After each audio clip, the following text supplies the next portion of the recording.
ایک چھوٹے سے شہر کی لڑکی ملکہ تھی۔ ملکہ ہمیشہ سے انڈیپینڈنٹ اور اپنی زندگی خود جینے والی تھی۔ اس کے سپنے بہت بڑے تھے۔ خوشی، پیار اور اسے اپناپن ہمیشہ ملا تھا۔ وہ ماں باپ کی اکلوتی بیٹی تھی اور وہ اپنی آزادی سے زندگی گزارنا چاہتی تھی۔ اس نے آج تک اپنے آپ کو بہت آزاد محسوس کیا تھا۔ ملکہ کی شادی رضا سے ہو گئی۔ رضا کا رشتہ اس کے لیے جب آیا تو وہ بہت خوش تھی۔ رضا اس کا آئیڈیل تھا، جو پہلے تو بہت سمجھدار اور کیئرنگ لگتا تھا۔ جب ملکہ کی شادی اس سے ہوئی تو ملکہ سوچتی تھی کہ اس کی زندگی ایک فیری ٹیل زندگی ہوگی، لیکن حقیقت کچھ اور ہی تھی۔ شادی کے پہلے مہینے تو سب کچھ ٹھیک لگتا تھا، لیکن دھیرے دھیرے رضا کا اصلی چہرہ سامنے آنے لگا۔ اس نے ملکہ پر اپنا کنٹرول کرنا شروع کر دیا۔ کیا پہننا ہے، کیا کھانا ہے، کہاں جانا ہے اور کس سے ملنا ہے۔ رضا کی باتوں میں ہمیشہ ناراضگی اور ایموشنل پریشر ہوتا۔ وہ ملکہ کی زندگی پر اپنا کنٹرول کرنا چاہتا تھا۔ ملکہ کا ہر خوشی کا پل دھیرے دھیرے ختم ہوتا چلا گیا۔ ملکہ کو اب اپنے ماں باپ کے گھر جانے کی بھی رضا سے پوچھے بغیر اجازت نہیں تھی۔ حتیٰ کہ ملکہ گروسری کرنے بھی نہیں جا سکتی تھی۔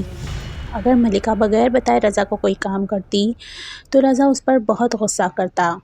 ملکہ نے محسوس کیا کہ وہ صرف ایک وائف نہیں بلکہ رضا کی ایکسپیکٹیشنز کا بوجھ بن گئی ہے۔ اس کے اندر کی روشنی اور اس کے اندر کی صلاحیتیں سب ختم ہونے لگی ہیں۔ ہر بار اس نے اپنی آواز بلند کرنے کی کوشش کی، اپنا مدح بیان کرنے کی کوشش کی، لیکن رضا نے اس کی کوئی بات نہیں سنی۔ کبھی ناراض ہو کر چلا جاتا اور کبھی بہت غصہ ہوتا تو اس کو اس کی امی کے گھر بھیج دیتا، اور کبھی اس کی غلطی ہوتی تو اسے بہت زیادہ گلٹ فیل کرواتا۔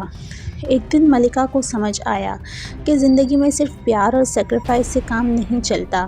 اس نے اپنی ہمت اکٹھی کی اور خود سے لڑائی شروع کی۔ وہ سوچنے لگی کہ وہ رضا سے محبت تو کرتی ہے، لیکن وہ اپنے آپ سے بھی محبت کرتی ہے۔ اگر اس نے اپنی سیلف رسپیکٹ کھو دی تو زندگی میں کچھ بھی نہیں بچے گا۔ نہ صرف رضا کے لیے بلکہ اپنی خوشی کے لیے بھی اسے اپنی پہچان بنانی تھی۔ ملکہ نے اپنی زندگی میں ڈیسیژنز لینا شروع کیے۔ اس نے ریئلائز کیا کہ عورت کا اصلی طاقت اس کی خود کی آواز میں ہے، اس کی چوائسز میں ہے۔ دھیرے دھیرے ملکہ نے اپنی زندگی واپس پالی۔ رضا کے ایموشنل کنٹرول کو سمجھداری سے جھکا کر اور اس سے محبت سے، پیار سے اپنی اور اس کی باؤنڈریز کو سیٹ کیا۔ ملکہ ماں بننے والی تھی۔ رضا اسے بہت خوش رکھتا تھا، لیکن وہ اندر ہی اندر گھٹتی تھی۔ بظاہر تو اسے دنیا کی ہر نعمت ملی ہوئی تھی۔ رضا نے اسے اپنا گھر بھی لے کر دیا تھا، لیکن وہاں کی ہر چیز رضا کی پسند کی تھی۔ جب وہ اور رضا شاپنگ کرنے گئے تو اس نے بہت کوشش کی کہ اپنی مرضی کا فرنیچر لے، لیکن رضا نے انکار کر دیا اور اپنی مرضی کو ملکہ کی مرضی پر ترجیح دی۔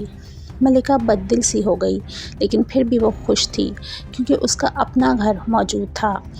اس نے بہت محنت سے اپنا گھر بنایا۔ وہ روز رضا کے لیے کھانا بناتی اور دونوں خوش رہتے، لیکن کبھی کبھار بیچ میں کوئی ایک ایسی بات ہو جاتی جو اس کا دل برا کر دیتی۔ آہستہ آہستہ رضا کا غصہ تھوڑا سا کم ہوتا، لیکن کسی دن بہت اوپر چلا جاتا۔ ملکہ پریشان ہو کر اپنی امی سے شکایت کرتی، لیکن اس کی امی کہتی کہ گھر بنانے کے لیے لڑکی کو بہت کچھ برداشت کرنا پڑتا ہے۔ ملکہ خاموش ہو جاتی، اور پھر وہ ماں بھی بننے والی تھی۔ اس کے بعد ملکہ کے یہاں بیٹی پیدا ہوئی۔ رضا بہت خوش تھا۔ رضا نے بیٹی کا نام بھی اپنی پسند سے رکھا۔ ملکہ نے سوچا ہوا تھا کہ میں یہ نام رکھوں گی، لیکن رضا نے اپنی بیٹی کا نام اپنی پسند سے رکھا۔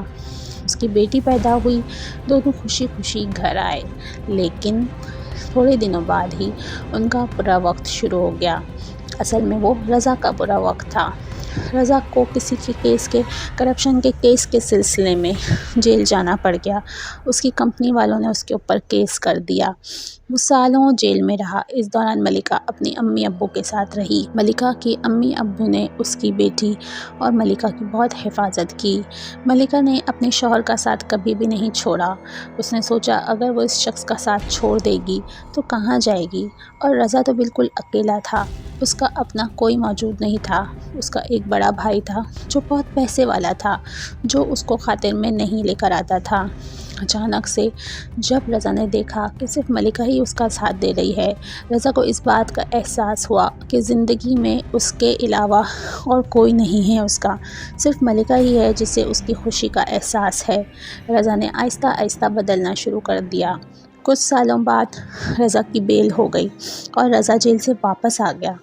رضا نے اپنے سسرال والوں کا شکریہ ادا کرا۔ انہوں نے ملکہ کو اور اس کی بیٹی کو سنبھال کے رکھا۔ اس ٹھوکر نے رضا کو بالکل بدل کر رکھ دیا تھا۔